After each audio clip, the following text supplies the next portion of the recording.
안녕하세요. 오늘도 사연살롱을 찾아주셔서 감사합니다.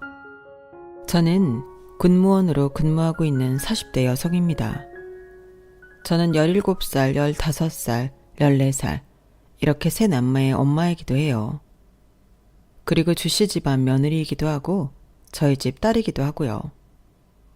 하지만 결혼을 하고 보니 제 자신이나 누구의 딸이라는 것보다 새아이의 엄마, 그리고 며느리라는 역할이 가장 중요하게 되더라고요.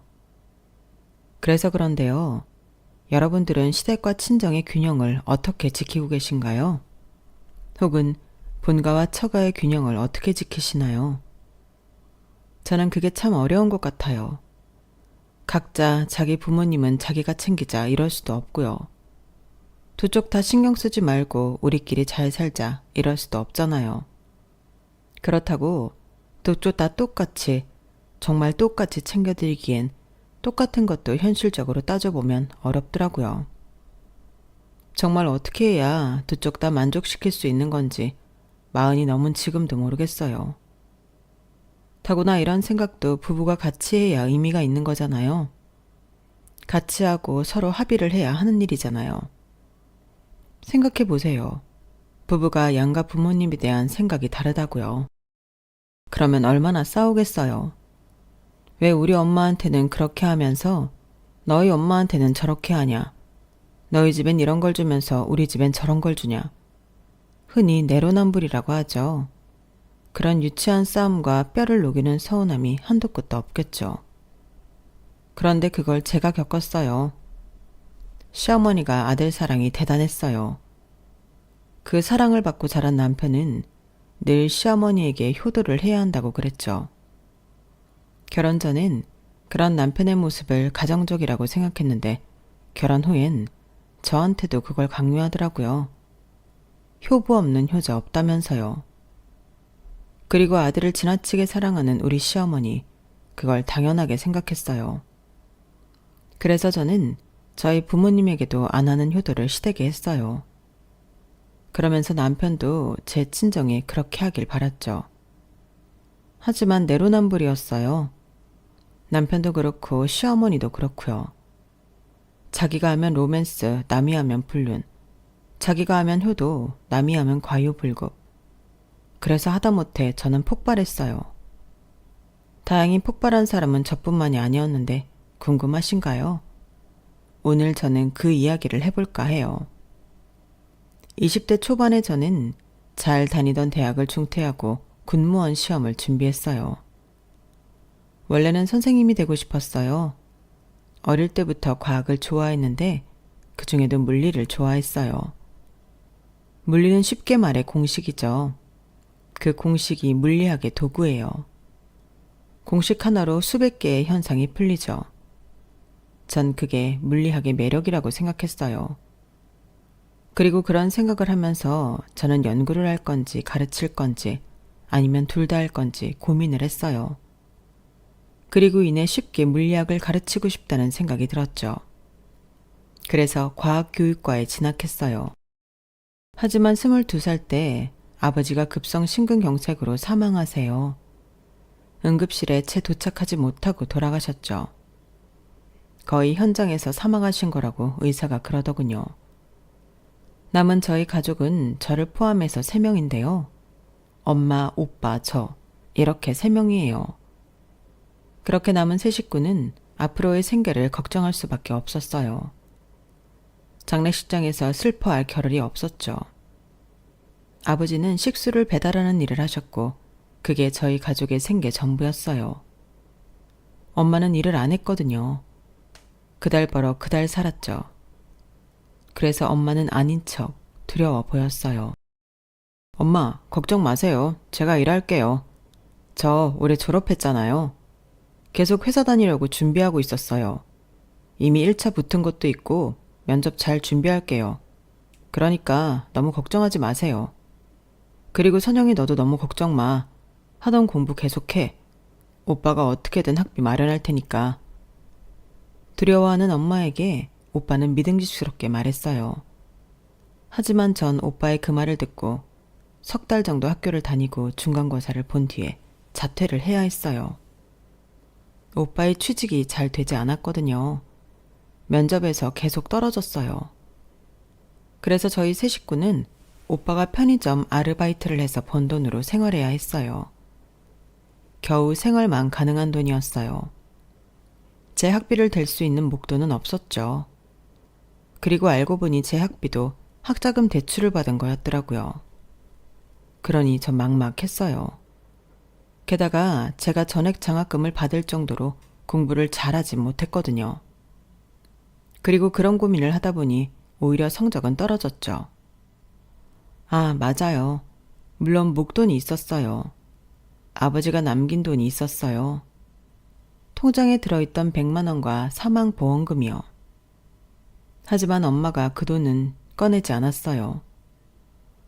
아무리 급해도 그 돈이 어떤 돈인데 엄마는 아직 마음의 준비가 안 되었어. 장학금이라도 받아보면 안 되겠니? 그건 네가 열심히 하면 되잖아. 너희 아빠가 너희들을 어떻게 키웠는지 알잖니? 알죠. 모르지 않았어요. 저희 아버지 중학교만, 그것도 겨우 졸업할 만큼 집안이 열악했어요. 할아버지가 일을 안 하셨거든요. 할머니가 남의 집 청소해서 겨우 중학교까지 보내신 거예요. 기술을 배울 돈도 없었죠. 바로 취직을 해야 해서 자전거 신문 배달을 했어요. 자전거 신문 배달을 하다가 여러 공장에 들어가 일을 하셨고 운전면허를 딴 뒤에는 배달 일을 했어요. 그리고 아시다시피 마지막엔 식수 배달 일을 하셨고요. 저희 가족도 열악하지 않았던 때가 없었어요. 툭하면 가스가 끊기고 툭하면 전기가 끊겼죠. 그러니 오빠와 제가 대학까지 다닐 수 있었던 건 저희 아버지의 결핍과 욕심과 자식에 대한 사랑 때문이었어요. 그걸 모르지 않아서 저는 더 욕심부리지 않고 대학교를 그만두었어요. 물론 제 선택에 오빠가 가장 안타까워했어요. 그리고 오빠 스스로 자책도 많이 했죠. 내가 미안하다. 오빠가 버젓이 일을 해서 널 졸업시켰어야 했는데 오빠가 부족해서 미안해. 다 내 탓이야. 에이, 그럴 거 뭐 있어. 우리 형편이 이런 건데. 그래도 오빠는 졸업해서 다행이야. 남자인데. 그래도 대학 졸업해서 직장 구하고 장가도 가야지. 나는 시집가면 되잖아. 그리고 공부해보니까 이제 물리학도 지겨워. 공식이며 과학의 근본이며 그런 말도 다 뜬구름 같고. 그것보다 현실이 더 중요하잖아. 우리가 사는 현실 말이야. 내가 뭐 대단한 과학자가 될 것도 아닌데. 그러니 난 괜찮아. 그래도 네가 한국의 마리 퀴리가 되려인데 내가 그걸 가로막은 것 같아서 내가 너무 미안해. 오빠가 너무 못났다. 그치? 그런 소리 하지 말라니까. 오빠가 한 번도 나 그만두라고 강요한 적 없잖아. 이건 내 선택이야, 선택. 알겠지? 그렇게 말하며 오빠 앞에선 실컷 괜찮은 척을 했지만 솔직히 울기도 많이 울었어요. 한국의 마리 퀴리. 저한테는 너무 가당차는 말인데요. 더구나 전 연구보다 가르치고 싶었으니까요. 누구에게나 물리가 쉽고 재밌다는 걸 알려주고 싶은 마음이 컸으니까요. 그래서 참 많이 혼자 울었어요. 울다가 이래선 안 된다. 이렇게 머무를 순 없다고 생각이 들었죠. 그래서 결국 서점에 가서 할 수 있는 일을 찾기 시작했어요. 그러다 눈에 뜨인 게 군무원이었어요. 연금 때문이었어요. 군무원이 특정직 공무원에 속하기 때문에 공무원 연금을 받을 수 있다고 해서요. 20년 근속도 할 수 있을 것 같았어요. 제가 마음만 먹으면 진득한 편이거든요.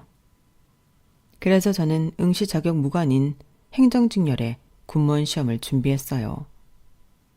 하지만 제가 말씀드렸다시피 저희 집이 많이 열악해요. 저는 적어도 제 1인분은 해야 했죠. 그래서 저도 편의점에서 아르바이트를 시작했어요. 평일엔 오후에, 주말엔 야간에 일을 했죠. 아파트에 있는 편의점이라 손님이 그리 많지는 않았어요. 진상도 거의 없었고요. 그래서 틈틈이 공부를 하기 좋았죠. 그렇게 첫 시험을 봤어요. 너무 긴장했는지 손이 벌벌 떨리더라고요. 시험이 끝날 때까지 손이 떨렸어요. 그러니 제대로 시험을 봤을 리가 없죠. 당연히 결과는 낙제였어요. 그리고 두 번째 시험을 봤고 두 번째 시험도 떨어졌어요. 겨우 세 번째 시험에 붙었죠. 사실 세 번째 시험 때도 낙제하면 포기하려고 했어요. 다른 시험을 준비하든지 시험과 학력과 경력과 상관없는 일을 하려고 했죠. 그런데 다행히 붙었더라고요. 제 방에서 합격 확인을 하고 너무 기뻐서 거실로 나와 엄마와 부둥켜 안고 울었어요. 그리고 곧 돌아온 오빠에게도 그 소식을 전했죠. 오빠가 제게 잘했다며 기특하다고 해줬어요. 그리고 그날 저희는 오빠가 사준 치킨으로 폭식을 했죠. 그런데 문제가 있었어요. 제가 그 지역 토박이거든요. 그 지역에서 태어나 초중고를 나왔고 대학도 그 지역 대학교를 나왔어요. 그런데 군무원에 합격 후 근무 가능 지역을 살펴보니 제가 사는 지역에서 모두 멀더라고요. 정말 고민이 많았어요. 제 고민은 대부분 엄마에 대한 고민이었어요. 그때까지 엄마가 일을 하지 않아서 엄마는 집에만 있으면서 아르바이트를 끝내고 돌아올 오빠와 저를 기다리기만 했거든요. 저희가 먹을 아침을 차리고 함께 저녁을 먹는 것에 큰 기쁨을 찾으셨거든요. 저희가 아무렇게나 쓴 집을 청소하는 데 보람을 느끼시고요.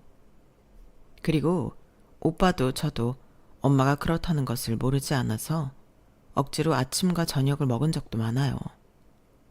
그리고 저녁 먹는 시간을 최대한 맞추거나 둘 중 하나는 무조건 집에 있도록 했죠. 그랬다 보니 전 혼자 있을 시간이 길어질 엄마를 걱정했어요. 제가 그런 고민이 있다는 걸 오빠에게 털어놓자 오빠는 쓸데없는 소리를 하지 말라고 했죠. 대체 무슨 고민을 하는 거야? 내가 있잖아. 난 이 동네에서 뼈를 묻을 거야.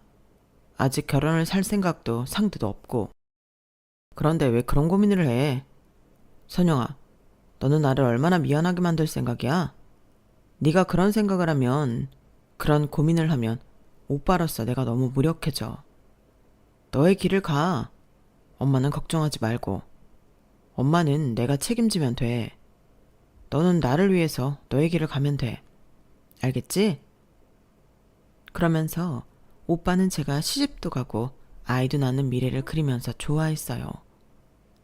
오빠는 제가 시집을 가면 아버지 대신 손을 잡아주겠다고 약속을 했죠. 저의 미래를 응원해주는 오빠의 모습을 보니 저도 앞으로 나아가야겠더라고요. 그리고 엄마도 예상보다 저의 이사에 그리 큰 슬픔을 느끼지 않았어요. 이미 마음의 준비를 했나 봐요. 그래서 저는 조금 편한 마음으로 이사 준비를 했고 다음 달에 발령을 받아 한 번도 살아보지 않고 들어본 적도 없는 곳에서 근무를 시작했어요.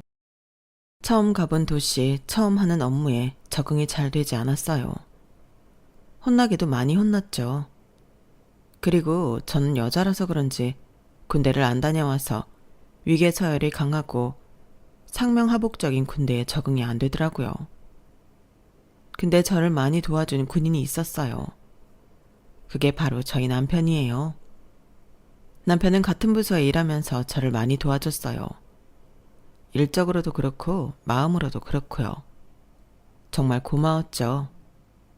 그래서 종종 제가 점심을 사겠다고 한 적도 있었어요. 처음엔 거절하더니 같이 먹었죠. 그러면서 사담도 하게 되고 친해졌어요. 친해지니 부대에서 같이 있는 때가 늘어났고 남편이 저한테 장난도 많이 쳤고요. 그러다 보니 사람들이 저희 사이를 의심했어요. 자꾸 저한테 와서 남편이 주시거든요. 주하사 어디 있냐고 묻질 않나. 오늘은 둘이 뭐 먹을 거냐고 묻질 않나. 아마 남편에게도 똑같이 물어봤을 거예요. 그러다 이제 그런 이야기가 저한테 너무 불편해지더라고요. 그래서 소문을 잠재우기 위해 남편을 피해 다녔어요. 그러니까 남편이 저를 찾아다니더라고요. 아까 주하사가 찾던데요. 저를요? 왜요? 서류 책상 위에 올려놨는데. 글쎄요. 저는 모르겠는데 서류 때문은 아닌 것 같으니 걱정 말고요. 그래도 혹시 모르니 주하사님 오시면 한번 여쭤봐요. 왜 찾으셨는지. 그런데 그러고 말을 안 하는 거예요. 찾았다면서 제 눈도 안 마주치더라고요.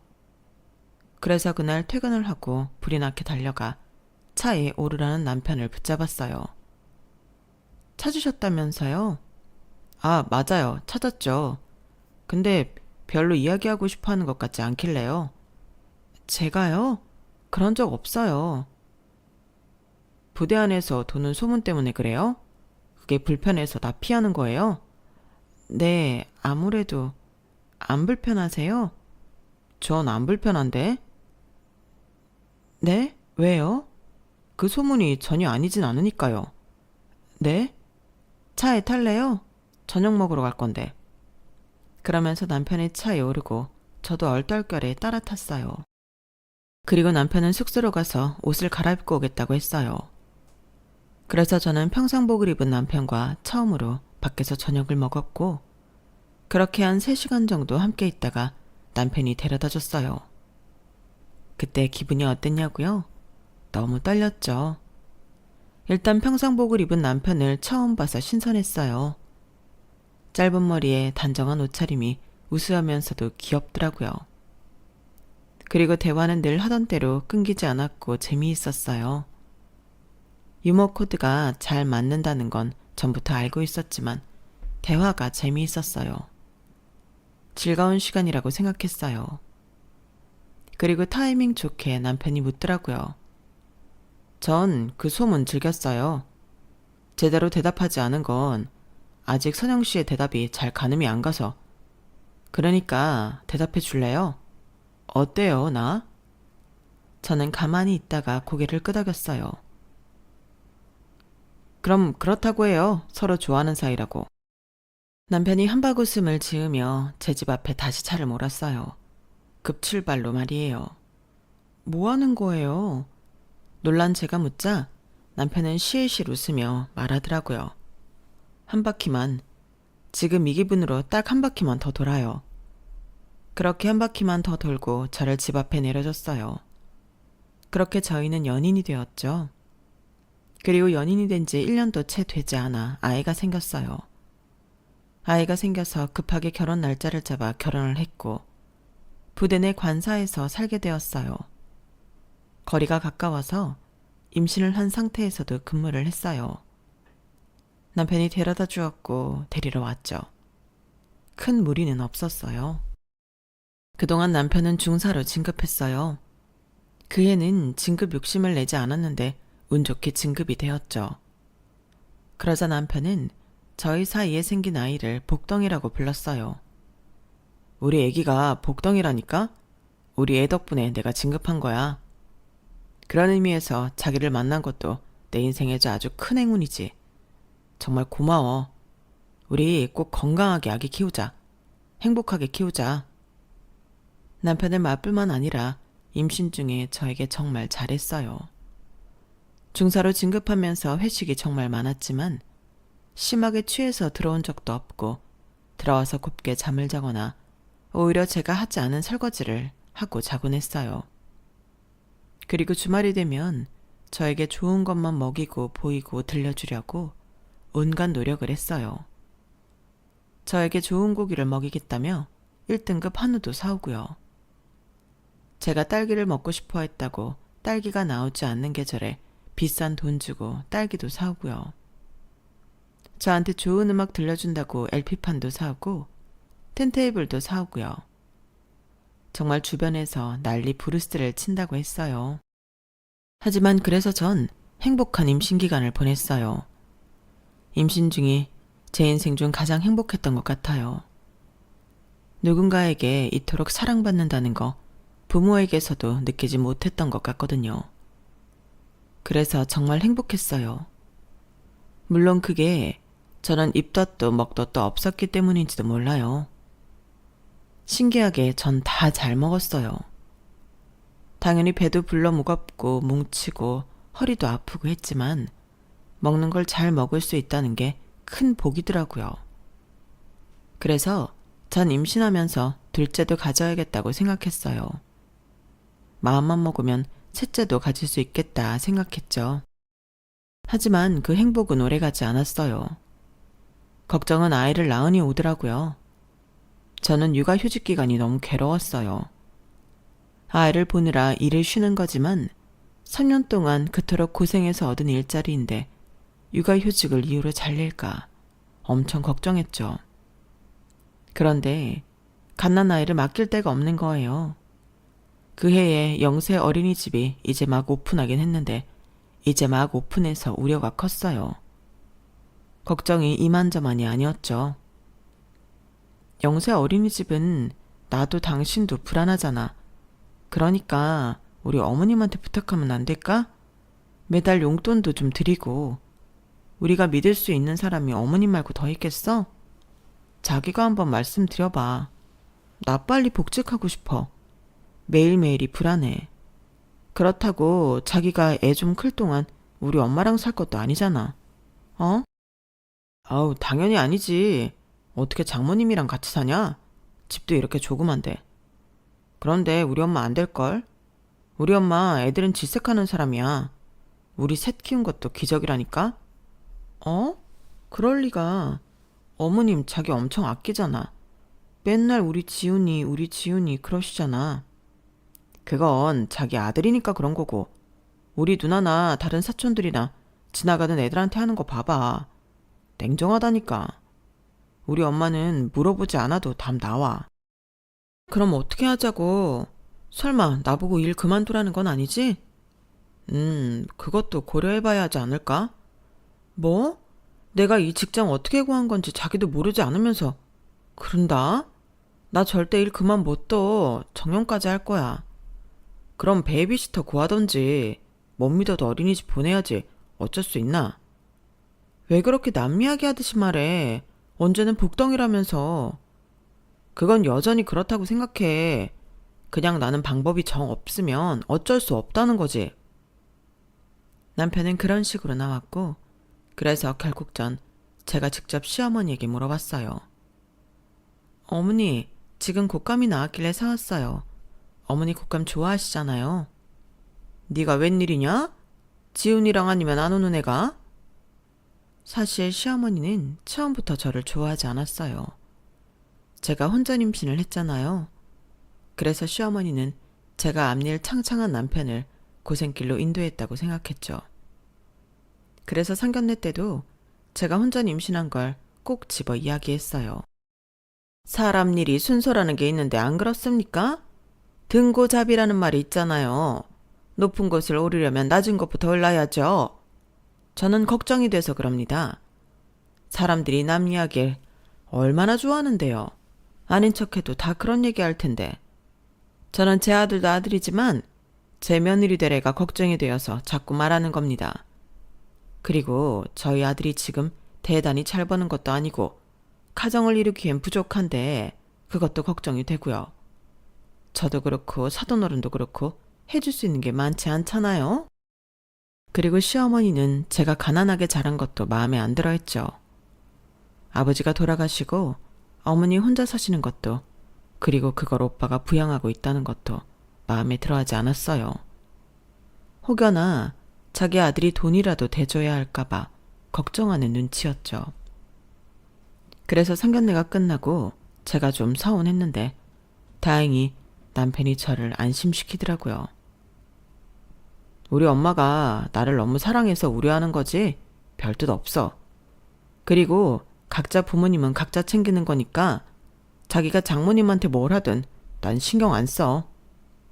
나중에 형님도 결혼하실 거 아니야. 그럼 당연히 자기가 장모님 도와드려야지. 장모님 보고 이제부터 일하라고 할 순 없잖아. 우리 엄마한테도 그렇고. 우리는 자식으로서 받은 만큼 돌려드리는 게 맞아. 그러니까 너무 걱정하지 마. 다 한때니까. 저는 남편만 보고 결혼을 한 거예요. 만일 남편이 다른 이야기를 했다면 결혼은 다시 생각해 봤을 거예요. 그리고 전 결혼을 하고 제가 잘하면 시어머니의 태도도 바뀔 것이라 생각했어요. 그래서 살갑게 잘했죠. 시댁이 저희 부대 근처였거든요. 그래서 자주 찾아뵙고 좋아하시는 곶감도 사오고요. 물론 시어머니가 말씀하신 것처럼 남편이랑 같이 갔어요. 혼자는 찾아뵙기가 힘들더라고요. 왜냐하면 시어머니의 태도는 좀처럼 바뀌지 않았거든요. 꼭 바위 같았죠. 그날도 물론 내내 차가웠어요. 그래서 저는 그냥 말하지 말고 갈까 고민도 했어요. 하지만 저희 애가 눈에 밟히더라고요. 그래서 눈치를 보며 준비한 말을 했어요. 어머니, 제가 복직하려고 해요. 다음 달에요. 그래서 그런데 저희 애 좀 봐주실 수 있어요? 용돈도 드릴게요. 뭐? 나보고 애를 보라고? 너, 내 나이가 몇인 줄 아니? 이제 곧 60이다. 환갑이라고. 그런데 내가 애를 왜 봐? 애 볼 사람이 정 없으면 시간 많은 니네 엄마 보고 봐달라고 해라. 나는 텃밭도 가꿔야 하고 할 일이 태산이야. 그리고 뭐 용돈? 내가 돈이 궁한 줄 알아? 니네 시아버지도 경비일이지만 매달 150만 원씩 번다. 거기에 너희들한테 받는 용돈에 텃밭에서 가꾼 것들 팔면 충분해. 이게 어디 배운 게 없어서 돈으로 사람을 회유하기엔.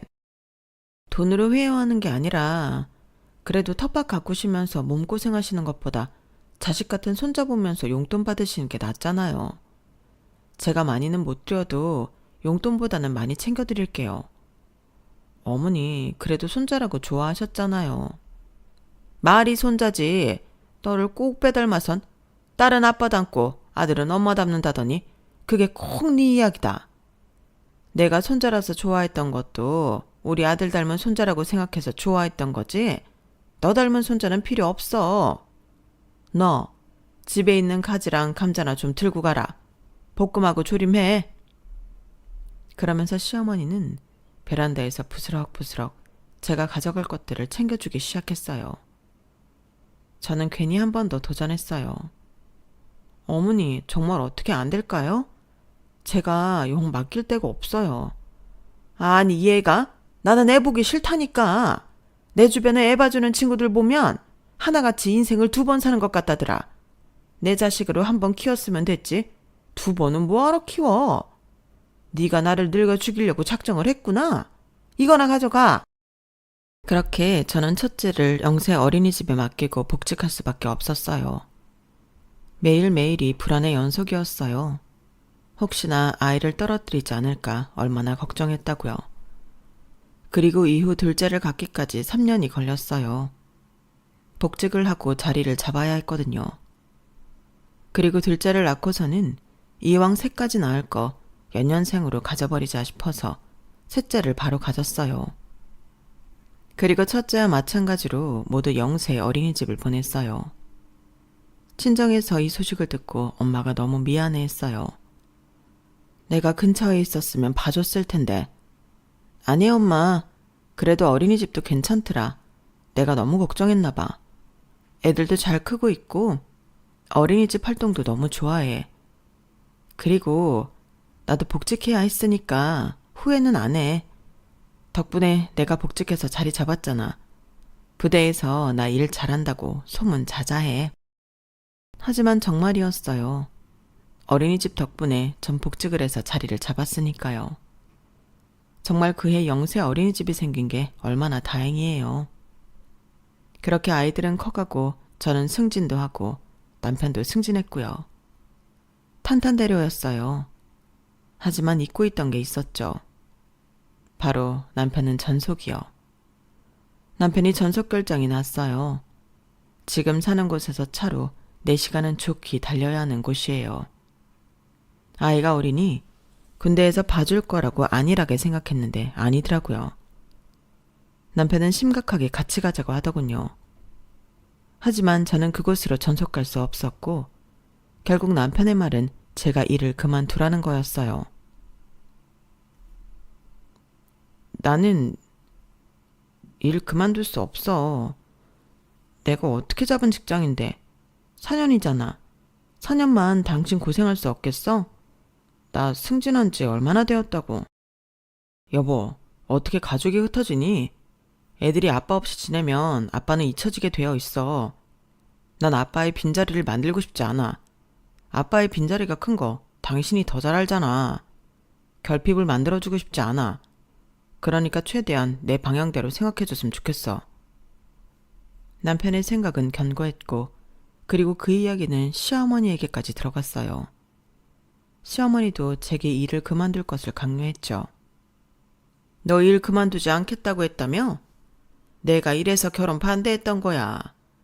너 아주 우리 지훈이 고생하게 하려고 작정을 했구나. 남자 혼자서 와이프 없이 뭘 해먹고 어떻게 살라고 그러는 거니? 너 정말 이기적이다. 아주 너만 생각하는구나. 그러니 결혼도 전에 애를 가져서 협박이나 했지. 어머니, 협박이라뇨. 애는 저 혼자 가졌나요? 그런 말이 어딨어요. 결혼 안 시켜줄 것 같으니까 덜컥 애부터 가진 거 아니야. 그게 협박이지 뭐니? 난 그것부터 마음에 안 들었다. 그리고 우리 지훈이가 너한테 못해준 게 뭔데? 꼴랑 그 일 못 그만둬서. 그리고 왜 너 좋다고 애들이랑 아빠를 갈라놓긴. 당장 그만둬. 그리고 그 이야기를 그대로 들은 저희 형님들. 자기 엄마가 한 말에 기겁을 하더라고요. 하지만 형님들도 시어머니에게 대놓고 뭐라고 하지 못했어요. 어차피 한다고 들을 사람도 아니고 고칠 사람도 아니니까요. 그냥 포기한 것 같더라고요. 저희 형님들 얼마나 불쌍한 인생을 사셨는 줄 아세요? 들어보면 기가 막혀요. 저희 시어머니가 아들 사랑이 너무 심하다는 건 보이시죠? 그래서 형님들 앞에 매번 풀떼기였고 남편 앞에만 고기랑 찌개가 있었어요. 그리고 시어머니가 형님들 생일엔 기억도 못하고 그러니 연락도 없는데요. 저희 남편 생일에는 기가 막히게 연락도 오고 미역국 해놨으니 저녁에 먹고 가라고 하고 난리도 아니에요. 어디 놀러 가시면 남편 거만 사오시고요. 남편이 좋아하는 건 다 기억해요. 어렸을 땐 그런 일이 잦았다고 해요. 어떤 일이냐면요. 큰 누나와 남편은 5살 차이가 나고 작은 누나와 남편은 2살 차이가 나는데요. 그래서 누나와는 별 싸움이 없었는데 작은 누나와는 많이 다퉜어요. 그럴 때마다 시어머니는 작은 누나를 매로 다스렸죠. 이유를 묻지도 따지지도 않았죠. 그걸 작은 형님은 아직까지 속이 묻고 있더라고요. 그리고 큰 누나는 큰 누나이기 때문에 무조건 배려하고 양보해야 한다고 배워서 뭐든 양보했어요. 반찬이든 인형이든 필기구든 뭐든요. 그래서 시어머니는 아직까지 큰 누나가 고기를 싫어하는 줄 알아요. 그런데 큰형님 고기 엄청 좋아하세요. 저번에 둘이서 한마디도 안 하고 5인분이나 먹었는걸요. 그런 거 보면 전 같은 부모 밑에서 커도 이렇게 다르게 생각하는구나 싶어요. 그리고 들으셔서 아시겠지만 자기 아들이 세상에서 제일 멋지고 잘났고 그만큼 자기 아들이 세상에서 제일 가엾고 안쓰러워요. 매번 시댁에 갈 때마다 시어머니가 농사지은 농작물 챙겨주시잖아요. 그것도 자기 아들 위한 거지 저를 위한 게 아니에요. 그래서 그런 시어머니를 태어날 때부터 겪은 큰형님은 아직까지 결혼을 안 하셨어요. 평생 혼자 사실 거래요. 작은 형님만 결혼하셨는데 다행히 작은 형님 시댁은 화목한 모양이더라고요. 그래도 가난해서 시어머니가 싫어하세요. 매번 작은 형님이 시어머니가 이것도 해주고 저것도 해줬다고 그러면 쥐뿔도 없는 집에서 그런 거라도 해줘야지 하세요. 그래도 작은 형님은 꿋꿋이 시댁에서 해준 일을 말하세요. 들으라고 하는 말이겠죠. 아무튼 두 형님들이 저를 남몰래 위로했고 결국 저는 남편을 혼자 다른 도시에 보내고 꿋꿋하게 일을 했어요. 남편은 한 달에 2번 정도 집에 왔어요. 명절이나 긴 연휴 때도 꼬박꼬박 오고요. 그리고 몇 번은 저도 아이들과 함께 남편에게 갔어요. 그러니 떨어져 지낸다고 해도 걱정할 만한 별다른 문제는 없었어요. 그리고 8년 뒤에 저희는 다시 합칠 수 있게 되었죠.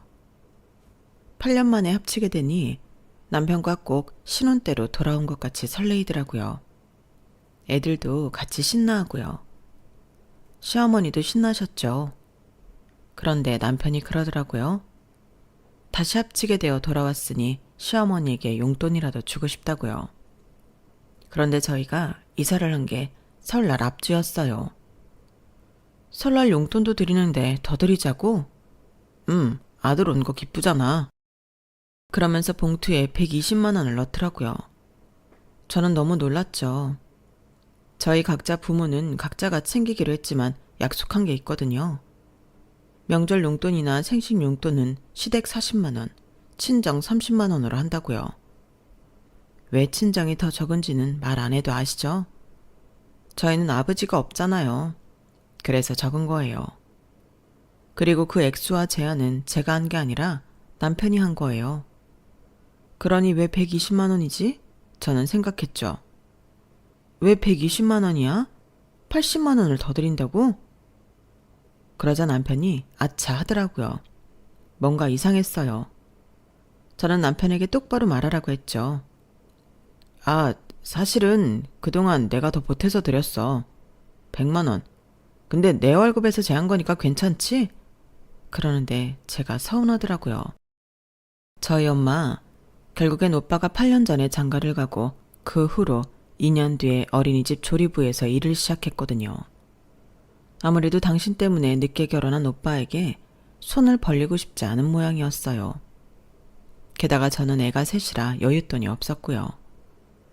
매달 85만 원 정도 받으시고 그걸로 생활해요. 저희 시부모님보다 형편이 안 좋죠. 매달 벌어 매달 사는 인생이 얼마나 고달파요. 그래서 저도 명절 때마다 생신 때마다 어버이날 때마다 30만 원밖에 못 챙겨줘서 얼마나 미안했다고요. 그런데 저희 남편은 시부모님께 100만 원이나 주고 있었네요. 자기 돈이라고 하지만 부부 사이에 그런 게 어딨어요. 저는 이래서 돈 관리는 자기가 한다고 한 건가 싶었어요. 그리고는 더 큰 일이 터졌죠. 저희 시댁이 다세대 주택 3층에서 40년을 새들어 살았어요. 아주 오래된 집이죠. 그런데 그 집이 전체 재건축을 한다고 집을 이달 내로 비워달라고 했다는 거예요. 집주인 할머니가 돌아가셨대. 그래서 손자가 이 집을 재건축한다더라. 남편이 그런 말을 하더군요. 그래서 걱정도 되고 시댁에 갔죠. 그래, 잘 됐다 싶더라. 여기 수도도 자주 고장나고 보일러도 오래되었고 죄다 오래되어서 제대로 굴러가는 게 없잖니? 이왕 이렇게 된 거 아파트에도 살아보고 그러는 거지. 아파트요? 아파트로 들어가시게요? 지훈이가 그러던데? 그동안 낡은 집에서 고생했으니까 신축 아파트로 들어가라고. 자기가 다 준비해 놓는다고. 그것도 48평이란다. 내가 그랬지. 애들 다 모이려면 그 평수는 되어야 한다고. 역시 아들이 최고라니까. 딸 키워봐야 집에 자주 오기나 하지 영. 도움이 안 된다니까. 너도 아들 하나 있으니 됐다. 미영이는 어쩌려고 딸만 둘 낳아서. 저는 그 소리를 듣고 놀라 집으로 돌아가는 길에 전화를 했어요. 처음엔 안 받더라고요. 그래서 형님들에게 전화를 했어요. 형님이 제 이야기를 듣더니 당황해 하더라고요. 그런 이야기를 얼핏 하긴 했지만 자기들은 거절했다고요. 지금 둘 다 여윳돈이 없어서 힘들다고 했대요.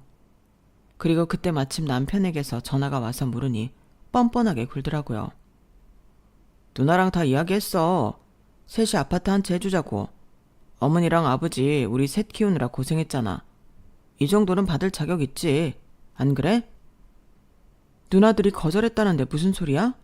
어머님도 당신이 해주는 걸로 알고 있던데? 대체 무슨 생각이야?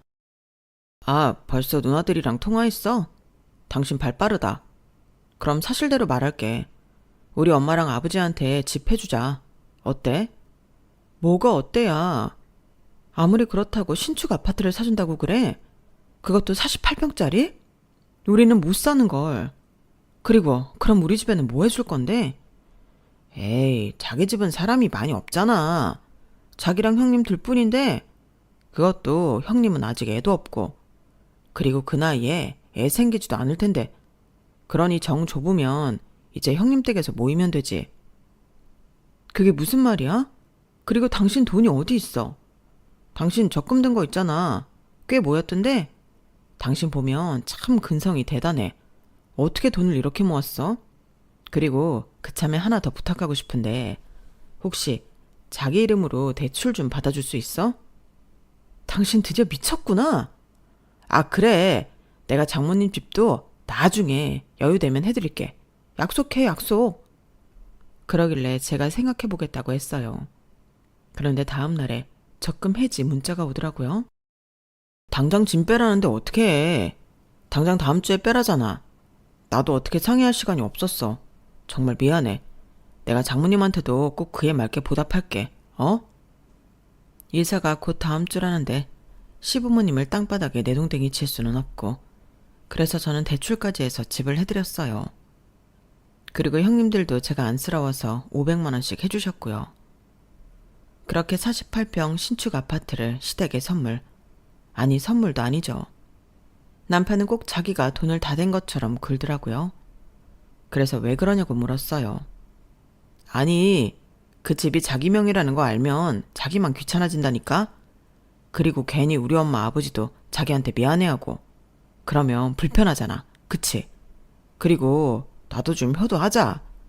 내가 살면서 언제 이렇게 큰 효도를 해보겠어. 그렇게 그 집은 남편 명의인 셈이 되었고 이삿날이 되었어요.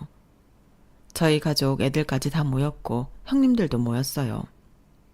시어머니가 청소 비용이며 이사 비용이 아깝다고 해서 청소도 저희끼리 했고요.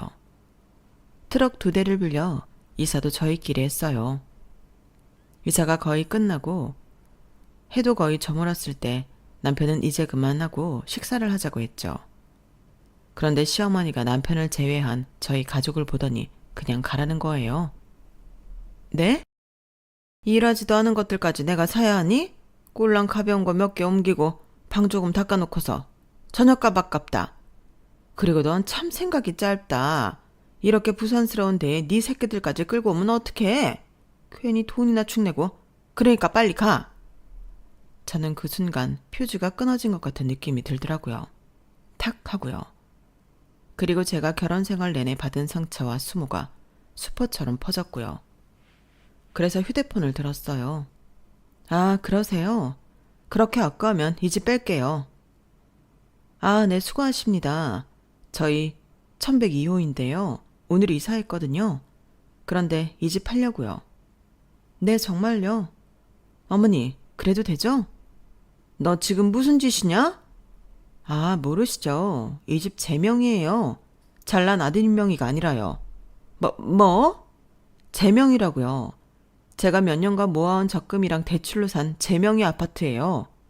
그러니 제 마음에 안 들면 도로 파는 것도 제 마음이고요. 지금 어머니 하는 꼬라지 보니까 지금 당장 손해를 보려다가 팔고 싶네요. 그럴게요. 시어머니가 놀란 표정으로 남편을 쳐다보고 형님들도 마찬가지였어요. 그리고 남편은 어쩔 줄을 몰라 하더라고요. 아니, 자기야, 왜 그래? 내가 난감해지잖아. 당신은 난감한 것만 문제야? 당신 앞에서 당신 자식들이 이렇게 비참해졌는데 당신 엄마가 당신 자식을 이렇게 홀대하는데 당신은 그런 말이 나와? 당장 팔 거야. 내가 이렇게 해서 돌아오는 게 이런 거라면 당장 팔 거라고. 아저씨, 당장 팔아주세요. 그렇게 저는 아파트를 팔고 시부모님에게 짐 당장 정리해서 어디든 들어가라고 말했어요. 그러니 입을 떡 벌리고 절 쳐다보더라고요.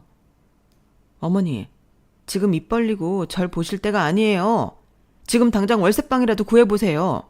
이 집에 못 사세요. 그리고 당신 똑바로 생각해. 지금 당신이 지켜야 할 가족이 누구인지. 그리고 너희 부모만 부모 아니야. 우리 엄마도 똑같은 부모야. 그런데 넌 왜 매번 니네 부모한테만 대우해주고 나도 그렇게 하길 바라면서 우리 엄마한테는 왜 그러는데? 네가 은근히 우리 집 무시하는 거 모를 줄 알아? 아버지 없는 거? 그게 내 탓이니? 내 의지야? 너희 부모는 뭐 100년만년 살 것 같지? 참, 애들 앞에서 좋은 꼴 보여준다. 어머머, 제 말하는 거 봐라. 너 저 애랑 당장 이혼해라. 어머니, 이혼하면 누가 더 유리할 것 같아요? 설마 아드님이 유리하다고 생각하는 거 아니죠? 제가 어머니에게 받은 학대, 정서적 학대만 해도 아드님은 불리해요. 뭐? 정서적? 시어머니가 제게 다가오자 형님들이 제 앞에 우뚝 섰어요. 너희들 뭐 하는 거야? 안 나와? 엄마, 솔직히 저녁밥 아깝다고 한 거 나랑 미영이도 포함이죠. 그리고 엄마랑 아빠랑 지훈이랑 이렇게 셋이 먹으려고 했던 거죠? 저도 엄마 버릴래요. 아빠는 미안해. 그런데 아빠는 엄마 못 버리잖아요. 그러니까 그냥 둘 다 안 보고 살래요. 뭐? 너 엄마한테 그게 무슨 말버릇이야? 난 옳게 마음 100번이고 1000번이고 이해해. 엄마는 우리한테도 그랬으니까. 언제나 지훈, 우리 지훈이었잖아. 우리는 늘 찬밥 신세였고. 언제는 엄마는 나를 사랑하지도 않는데 왜 나왔을까? 이런 생각을 한 적도 있어. 딸인 걸 알고 이렇게 대할 거였으면 그냥 지우지. 난 엄마가 지훈이 이혼시키면 옳게 편에 서서 증인할 거야. 그래서 엄마가 어떻게 했는지 다 이야기할 거야. 그리고 지훈이 나도 그렇게 살지 마. 네 가족부터 챙겨야지. 그 나이 먹도록 네 가족이 누구인지도 분간을 못하니? 한심해. 한심하다고. 나도 언니 말에 100% 동감해. 나도 둘이 이혼한다면 옳게 편에 서서 증인할 거야. 그리고 난 엄마처럼 결혼도 하고 애도 낳았으니까 이 말도 할게. 나는 결혼도 하고 애도 낳았으니까 오히려 더 엄마가 이해가 안 되더라. 다 눈에 넣어도 안 아픈 새끼인데 어떻게 차별을 하지? 난 그렇게 하라고 해도 못하겠던데. 엄마는 참 대단하고 독한 사람이야. 내가 이 말을 평생 엄마 자식으로 살면서 할 수 있을까 싶었는데 오늘 옳게 덕분에 하게 되네. 나도 엄마 버려요. 아버지 죄송합니다. 아들 끼고 알콩달콩 살아봐. 그리고 형님들은 저와 아이들을 데리고 밖으로 나왔어요. 그리고 남편이 쫄래쫄래 저를 따라왔죠. 자기야, 왜 그래? 다시 올라가자, 응? 저는 남편이 잡은 손을 툭 놓았어요. 그리고 아이들과 형님들을 차에 태웠죠. 딱 잘라 말할게. 너도 형님들처럼 저 사람들 버리고 오면 그땐 이혼 안 할게. 잘 생각해봐. 이혼이 너한테 유리한지 아닌지. 그리고 네가 오로지 네 돈으로 너희 부모님 감당할 수 있는지 없는지. 그래도 월세방이라도 구해드리고. 그럼 나 갈게. 더 얘기할 것도 없어. 제가 차갑게 말하자 남편은 어쩔 줄 몰라 하더니 차에 오르더라고요. 그렇게 저는 시댁을, 형님들과 남편은 본가를 버렸어요. 그리고 그 길로 저희는 차를 타고 바다로 가서 조개구이를 실컷 먹었어요. 이왕 이렇게 된 거 다음날 아침에 푸른 바다도 보고 왔죠. 시부모님은 어떻게 되었냐고요? 경비로 일하는 시아버지가 대출을 받아 15평짜리 빌라로 들어가셨어요. 최후의 그날, 어찌저찌 상황을 파악하셨는지 빌라를 계약했지만 일주일 뒤에 이사를 할 수 있었어요. 그래서 제가 온갖 생색을 내며 일주일 동안 48평 아파트에 지낼 수 있도록 했죠. 시아버지가 고맙다고 고개를 조아리고 시어머니는 애써 딴 곳을 보더라고요. 참, 시아버지가 전생에 무슨 죄를 지었는지, 그쵸? 그리고 남편은 저에게 내로남불이었던 자신의 태도를 깊이 반성하고 5장의 편지를 써서 저한테 주었어요. 그리고 저희는 다음 해에 함께 전속을 가 완전히 시부모님으로부터 벗어날 것을 계획했죠. 그리고 저는 저희 엄마에게 더 자주 연락드렸어요. 남편과 아이들과 함께 찾아뵙기도 했고요. 오빠네 가족과 모여 단란한 시간을 보내기도 했어요. 그리고 엄마에게 드리는 용돈도 인상했어요. 그러겠다고 하니 남편도 찍소리 못하더라고요. 저의 사연은 여기까지입니다. 내가 하면 로맨스, 남이 하면 불륜. 이런 마음은 참 치사한 것 같아요. 혹시 저도 다른 사람 앞에서 내로남불의 태도로 임하고 있진 않은지 저도 되돌아보게 되는 날입니다. 제 사연 들어주셔서 감사합니다. 행복하시고 건강하세요. 여러분, 사연 댓글에 응원과 현명한 조언 부탁드려요. 좋아요와 구독은 저에게 큰 힘이 됩니다. 오늘도 좋은 일 가득하세요.